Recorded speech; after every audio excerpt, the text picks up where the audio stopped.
Oftentimes, it is our sins which cause our children to have sometimes such defects. Parents sometimes commit certain sins, and the effect of that sin is that Allah subhanahu wa ta'ala will test them with such children. Remember that, brothers and sisters, when we sin, or even when we do a good deed, it's not just limited, a momentary action and it's over. All sins have consequences. Sometimes we immediately see the consequences. Sometimes we see the consequences 10 years later, 20 years later, 30 years later. But for every sin in this life, God will show us the consequences.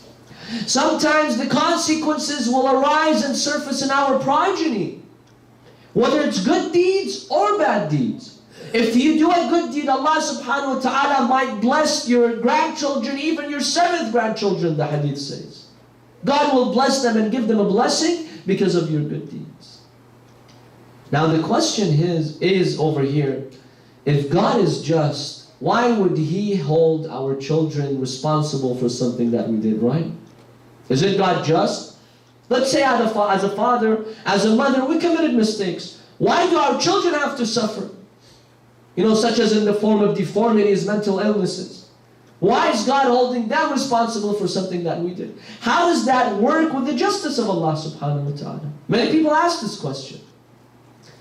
We'll give 2 quick answers here. First of all, the religious and spiritual life is exactly like the physical life, because they both have the same source, and that's Allah subhanahu wa ta'ala.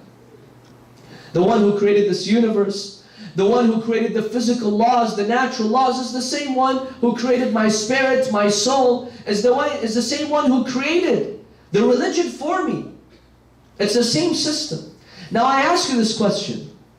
If you have a pregnant mother, and in her pregnancy, let's say she smokes, she does drugs, she does not take care of her health. I ask you, does that affect her fetus or not? If a mother who's pregnant with a child, with a fetus in her womb, and she consistently does drugs, she harms herself, does that not have an impact on the child? What is the sin of this child? That's just the nature of this life, brothers and sisters. Sometimes some things that we do have an impact on others, especially our children. Yes, this child is not responsible, but this child will suffer because of the parents. It's just like harming someone.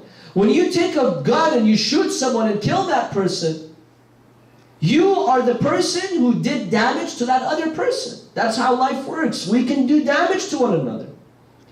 But let me give you the real answer here. Many people think that if I commit this sin or do this act, God will cause my children to be bad children, or God will, give them a defect, a deformity, an illness or something. That Allah subhanahu wa ta'ala, let's say you have a child. Let's say God knows that you will have 6 children. Who is the one who gives you your children? I ask you, did you ever choose your children? Did you ever choose their qualities? Did you ever choose, what kind of child God will give you? These are beyond our control.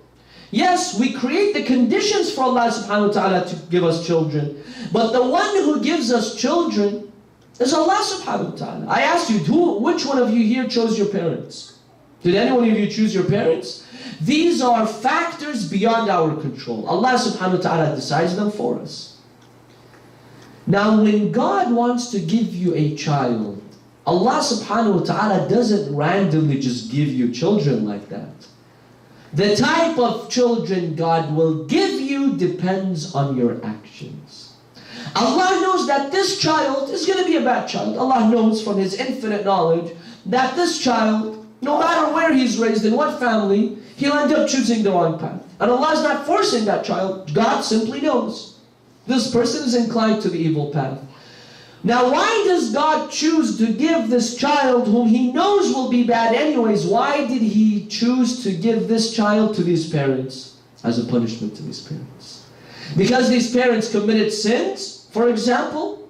Allah subhanahu wa ta'ala, to punish them, gave them a bad child, a child with a deformity, a child with a mental illness. Sometimes this is a possibility.